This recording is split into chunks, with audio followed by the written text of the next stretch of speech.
రాగులతో ఇడ్లీ దోశ చేసామండి. ఇప్పుడు రాగి పిండితో ఇడ్లీ దోశ చేస్తున్నాం. దానికి వేరే మెజర్మెంట్, దీనికి వేరే మెజర్మెంట్. హాయ్ ఫ్రెండ్స్, విరాజీస్ కిచెన్ స్వాగతం సుస్వాగతం.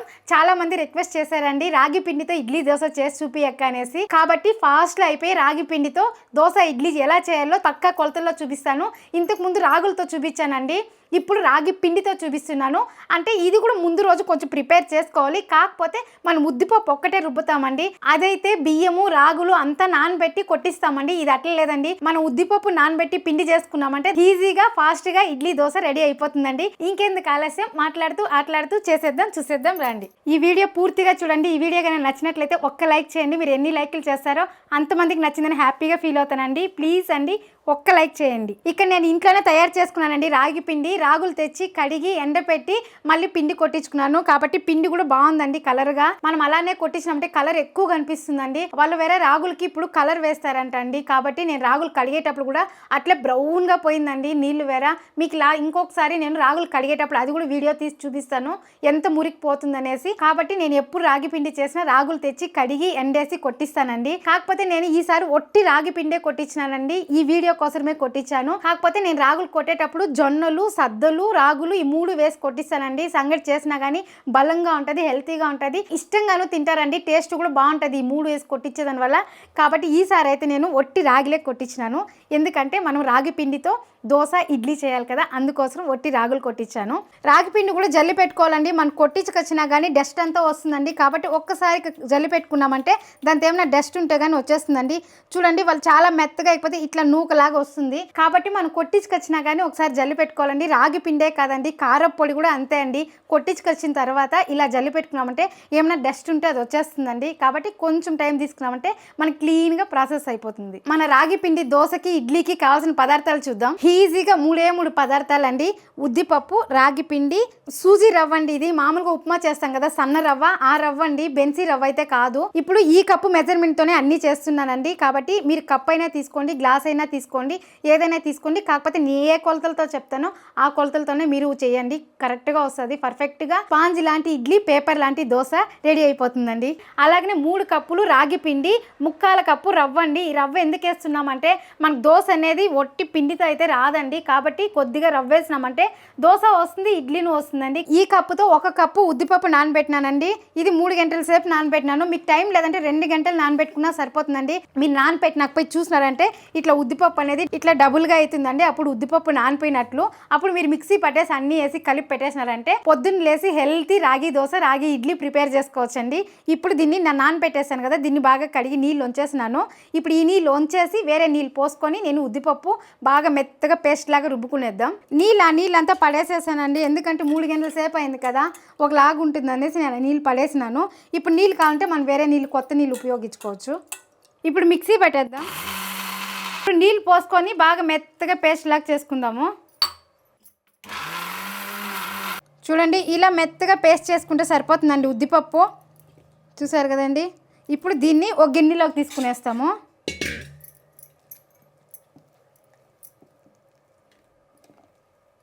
ఒక కప్పు ఉద్దిపప్పు నానబెట్టి పిండి కొట్టుకున్న తర్వాత దానికి 3 కప్పుల రాగి పిండి, 1 2 3, అలాగే 1/4 కప్పు సూజీ రవ్వ. ఇప్పుడు దీనికి రుచికి సరిపడా ఉప్పు చూసి వేసుకున్నామంటే మన సాంబారు చట్నీ చేస్తాం కదండి, దాంతో ఉప్పు సరిగా ఉంటుంది కదా, కాబట్టి ఎక్కువ అనిపిస్తుంది. కాబట్టి కొంచెం తక్కువ వేసుకోండి, కావాలంటే వేసుకోవచ్చు మళ్ళీ. ఇప్పుడు బాగా దీన్ని మిక్స్ చేసుకుందాము. ఇప్పుడు దీనికి సరిపడా నీళ్ళు పోసుకుందాము. నీళ్ళు పోసి ఇప్పుడు బాగా కలుపుకుంటాము. ఎట్లా కలుపుకోవాలంటే మన ఇడ్లీ పిండి రుబ్బుకొచ్చినప్పుడు ఎట్లా ఉంటుందండి, మనం మిక్సీలో పట్టినా కానీ రుబ్బుకొచ్చినా కానీ ఎలా ఉంటుందో ఆ టైప్లో కలుపుకున్నామంటే ఇది పిండి బాగా పులుసగా ఉందరికి మనకు కరెక్ట్ మెజర్మెంట్ వస్తుందండి. అప్పుడు మనం నీళ్ళు చూసి మనం అడ్జస్ట్ చేసుకున్నామంటే సరిపోతుందండి. ఇప్పుడు ఇదన్నీ వేసాం కదా, దీన్ని బాగా మిక్స్ చేసుకునేయాలి. మీరేమైనా స్టోర్ చేసుకుంటామక్క 2 రోజులు అన్నట్లుంటే ఉప్పు వేయొద్దండి. అలానే మిక్స్ చేసి పెట్టుకొని మీరు తీసుకున్నప్పుడు ఉప్పు వేసుకోండి. ఎందుకంటే ఉప్పు వేసేదాని వల్ల చాలా పులుపు అయిపోతుందండి. కాబట్టి మిక్స్ చేసి పెట్టేసి మరుసటి రోజు తీసుకుంటారు కదండి, అప్పుడు ఉప్పు వేసి కలుపుకోండి సరిపోతుంది. ముందే మాత్రం ఉప్పు వేయొద్దండి.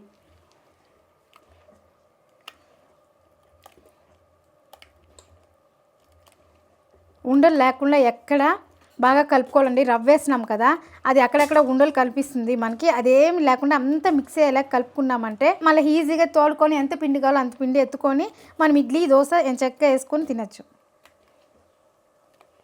ఇప్పుడు మన పిండి అనేది రెడీ అయిపోయిందండి. మూత పెట్టి పక్కన పెట్టేసినామంటే మీరు పొద్దున్న చేసి సాయంకాలం చేసేటంటే 6 గంటల సేపు సరిపోతుందండి. అదే మీరు నైట్ చేసి పొద్దున్న చేయాలంటే ఓవర్ నైట్ అంతా పెట్టేసినారంటే పొద్దున్న కల్లా బాగా పులిచిపోతుంది పిండి అనేది. పులిచేదంటే పులుపు కాదండి, బాగా పిండి అంతా మిక్స్ అయ్యి పొంగులాగా వస్తుందండి. ఆ పొంగు బాగా వచ్చిందంటే మనకి ఇడ్లీ అనేది దోశ అనేది పర్ఫెక్ట్గా వచ్చినట్లండి. ఇప్పుడు దీన్ని ఇట్లానే పెట్టేసి మనం 6 గంటల తర్వాత చూద్దాము. మీకు చూపించాలని పొగులనే చేస్తున్నానండి. ఇప్పుడు టైం అయితే 12 అయింది. నైట్ తినేదానికి టిఫిన్ అండి ఇది. కాబట్టి 7 గంటలు ప్రిపేర్ చేసుకోవచ్చును. ఆ లోపల పిండి అనేది బాగా పులుస్తుంది, మనకు సరిపోతుందండి. పొంగు బాగా వస్తుంది, అప్పుడు సరిపోతుంది. నేను టిఫిన్ చేసేటప్పుడు కలుస్తాను. ఇప్పుడు కలుపుతున్నాం కదండి, ఇప్పుడు ఎలా ఉందో పిండి మనం టిఫిన్ చేసేటప్పుడు ఎలా ఉంటుందో అప్పుడు చూపిస్తానండి. చూడండి, ఇప్పుడు చూసేయండి పిండి ఇప్పుడు ఇలా ఉందండి. 6 గంటల తర్వాత ఎలా ఉంటుందో చూపిస్తాను. 6 గంటల తర్వాత పిండి చూద్దాం రండి. చూడండి, పిండి అనేది బాగా పొంగిందండి. చూసారు కదండి, ఇట్లా పొంగాలండి మనకి ఇడ్లీ పిండి అనేది. మన పిండి అనేది రెడీ అయిపోయిందండి. ఇప్పుడు కలిపేటప్పుడు బాగా మిక్స్ చేసుకోవాలండి. కిందది పైకి, పైది కిందకి బాగా కలిసేలాగా. మనం రుబ్బినప్పుడు ఇక్కడ ఉంది కదండి పిండి, కలపెట్టేసినా కిందకి పోయింది, దానికన్నా కిందకు ఉన్నిందండి. ఇక్కడికి వచ్చింది పిండి అనేది. ఇంకా కలిపినాను కాబట్టి ఇంకా కిందకు పోతుందండి. అంటే అంత పొంగిందనమాట పిండి అనేది. ఇప్పుడు దీన్ని పక్కన పెట్టేసి చిటికిలో సాంబార్ అయిపోయి చూద్దాము. దీనికి కాంబినేషన్గా పెసరపప్పు సాంబార్ పెడుతున్నానండి. ఇది సాంబార్ అనొచ్చు, పప్పుచారు అనొచ్చండి. అంత బాగుంటుంది. ఇది ఇడ్లీకి బాగుంటుంది, దోశకి బాగుంటుంది, అలాగే వేడి వేడి అన్నంలోకి ఇంకా బాగుంటుందండి. కాబట్టి నేను ఇక్కడ పెసరపప్పుతో సింపుల్గా అయిపోయి సాంబార్ చూపిస్తాను. ఇప్పుడు ఈ సాంబార్కి కావాల్సిన పదార్థాలు చూద్దాం. 1 కప్పు పెసరపప్పు, 2 టమోటాలు, 9 పచ్చిమిరపకాయలు, ఒక చిన్న తెల్లగడ్డ ఒకటి, అలాగే చిన్న ఎర్రగడ్డలు తీసుకున్నాండి. ఇవి తిరుగుబాతికి చాలా బాగుంటుంది. కొద్దిగా చింతపండు అండి. మీకు చింతపండు కావాలంటే వేసుకోవచ్చు, వద్దంటే మీరు స్కిప్ చేసేయచ్చండి. కాకపోతే మన చింతపండు వేసేదాని వల్ల జీర్ణశక్తి అనేది బాగా అవుతుందండి, టేస్ట్ను బాగుంటుంది. అలాగే ఇప్పుడు సాంబార్ చేసారనుకోండి, మిగిలిపోయింది రైస్కి తినాలనిపిస్తే రైస్కి కానీ ఇది బాగుంటుందండి. కాబట్టి కొద్దిగా చింతపండు వేస్తున్నాను. ఇప్పుడు ఇవన్నీ కడిగి కుక్కర్కి పెట్టేద్దాం. ఇప్పుడు పప్పు కుక్కర్ తీసుకొని బాగా పప్పు కడిగేసి మనం కుక్కర్కి పెట్టేద్దాం. ఇప్పుడు ఒకసారి బాగా కడిగేద్దాం పప్పు. ముందుగా టమాటాలు కడిగి కట్ చేసుకునేద్దాం. టమాటాలు కూడా అండి మీడియం సైజులో కట్ చేసి వేసుకోండి, బాగా మెత్తగా అయిపోతుంది. టమాటాలు కూడా ఎక్కడ కనిపించకుండా ఉంటే బాగుంటుందండి.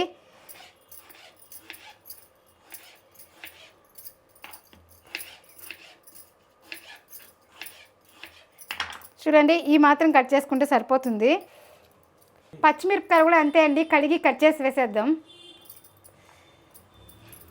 ఇక్కడ నేను రౌండ్గా కట్ చేస్తానని, ఎట్లంటే మనం మెదుపుతామండి, కాబట్టి రౌండ్గా కట్ చేస్తున్నాను.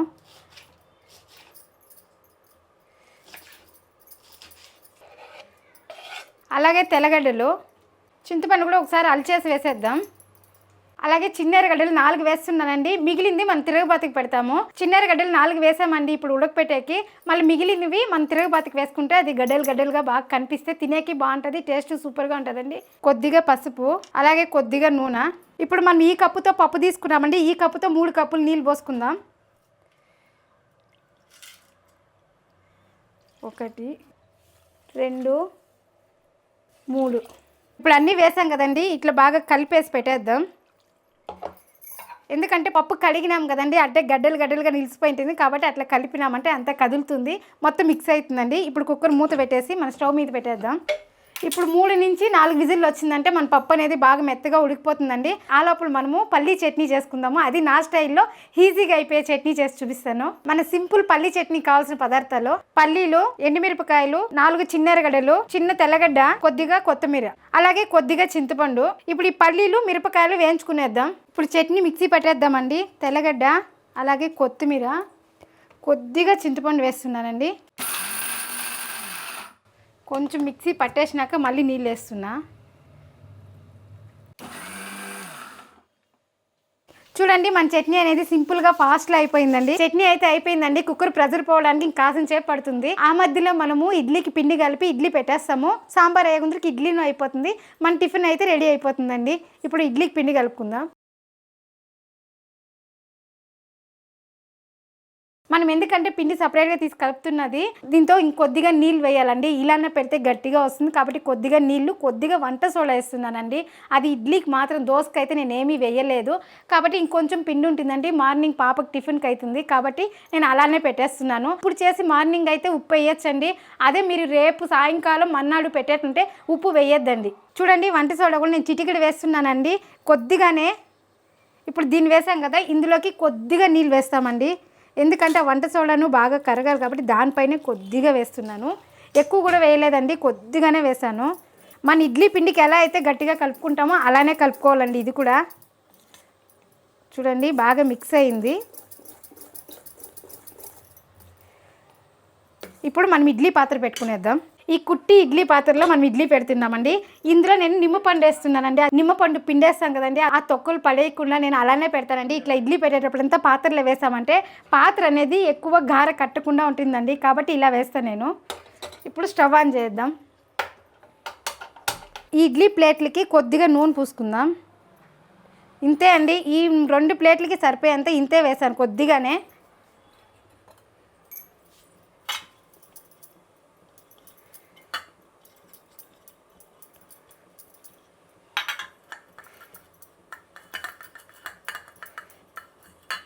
ఇప్పుడు మనం ఇడ్లీ పోసుకుందాం.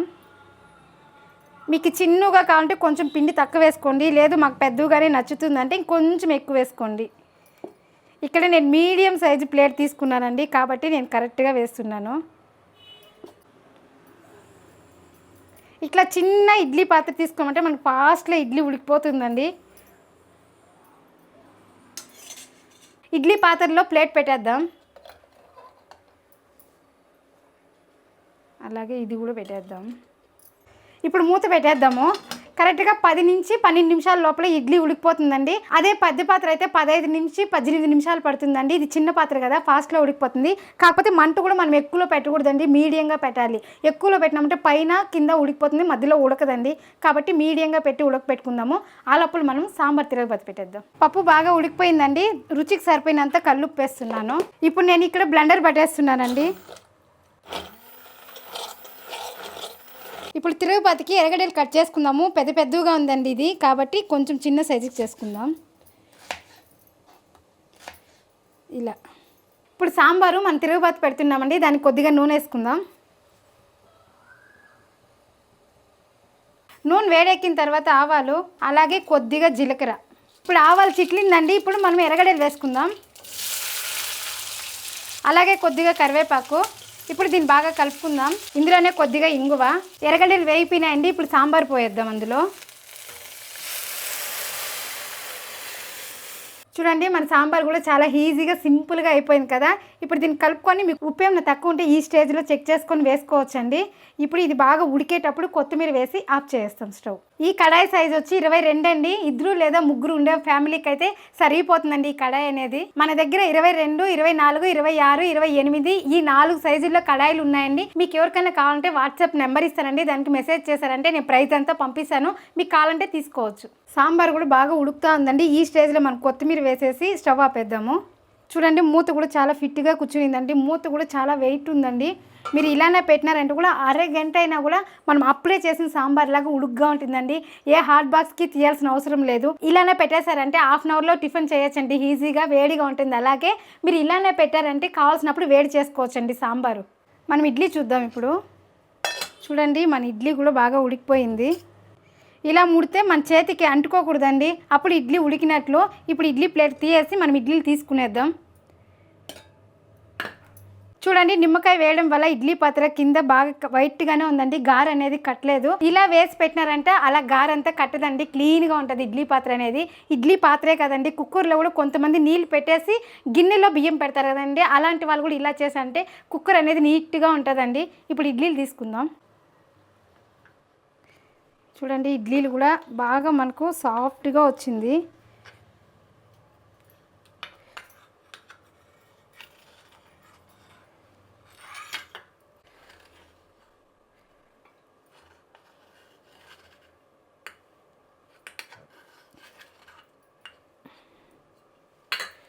చూడండి ఇడ్లీ కూడా ఎంత సాఫ్ట్గా ఉందో. మెత్తగా ఉందండి, అలాగే దూది లెక్కలో ఉందండి. తుంచేటప్పుడే తెలుస్తుందండి మీకు. ఇడ్లీ చాలా సాఫ్ట్గా ఉందండి. మన నార్మల్ ఇడ్లీ ఎలా ఉంటుందో అలానే ఉందండి ఇడ్లీ అనేది. ఇప్పుడు ఇడ్లీ చూసాం కదండి ఎలా వచ్చిందో, ఇదే పిండితో దోశ కూడా వేద్దాము. అది ఎలా వస్తుందో చూపిస్తాను. మనం ఇడ్లీ కలుపుకున్నాం కదండి, అదే పాత్రలోనే నేను దోశకు కలుపుతున్నాను. కాకపోతే పిండి ఏం లేదండి, ఉనిన పిండి రెండోసారి ఇడ్లీకి పెట్టేశాను. ఇప్పుడు ఇది ఖాళీ గిన్నె అండి, ఇందులోకి మళ్ళీ మనం పిండి తీసుకుంటున్నాము.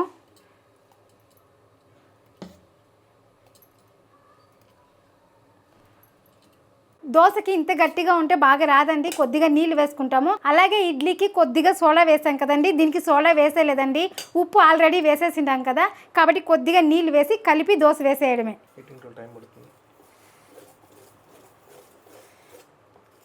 మనం దోశకి ఏ మాత్రం కలుపుకుంటామో ఆ మాత్రం సరిపోతుందండి. ఇది చూడండి, ఈ మాత్రం ఉంటే సరిపోతుంది. మన దోశల పెనం కూడా రెడీగా ఉందండి. చూడండి, బాగా వేడెక్కింది. పెనం కూడా ఇలా వేడెక్కినాకనే దోశలు బాగా వస్తుంది. అట్లా మీరు వేడి లేకుండా పోసిన అంటే దోశలు లేవండి.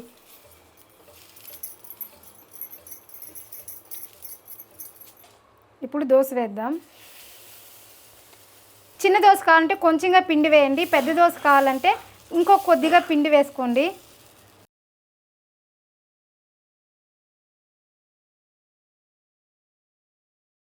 ఇప్పుడు ఇందులో నూనె వేసుకుందాం. మీకు కావాలంటే నెయ్యి కానీ వేసుకోవచ్చు. ఇప్పుడు దోశ కూడా చూడండి, మనం అలా అంటే వచ్చేస్తుంది దోశ, పేపర్ లాగా వస్తుందండి దోశ కూడా.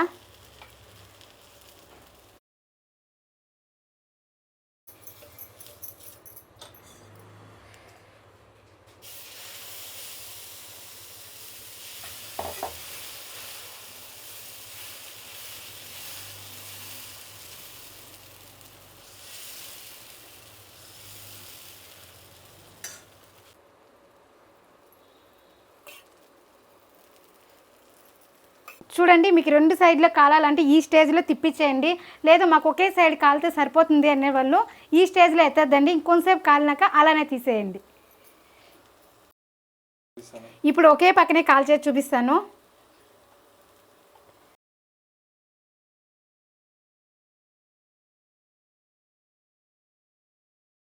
ఇందులోనే మీరు సెట్ దోశ కానీ వేసుకోవచ్చండి. సెట్ దోశ వేసి ఆనియన్ క్యారెట్ కొత్తిమీర వేసుకున్నారంటే సెట్ దోశ లాగుంటుందండి, బాగా వస్తుంది. కాకపోతే మనకి మామూలుగా రాగిపిండి కలిపి పోసేదానికి ఇలా రుబ్బి ఒకరోజు పెట్టి మీరు చేసేదానికి కమ్మగా ఉంటుందండి దోశ కూడా. మన నార్మల్ దోశ ఏ టేస్ట్లో ఉంటుందో అదే టేస్ట్లోనే ఉంటుంది, ఎక్కడ మన రాగి పిండిలో తిన్నట్లు అనిపించలేదు.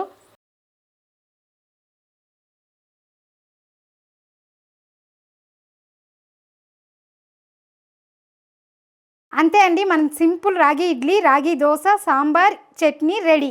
మనం ఏం చేసినా ఫాస్ట్లోను, టేస్ట్లోను, క్వాలిటీలోను ఎందులోనూ రాజీ పడకూడదండి.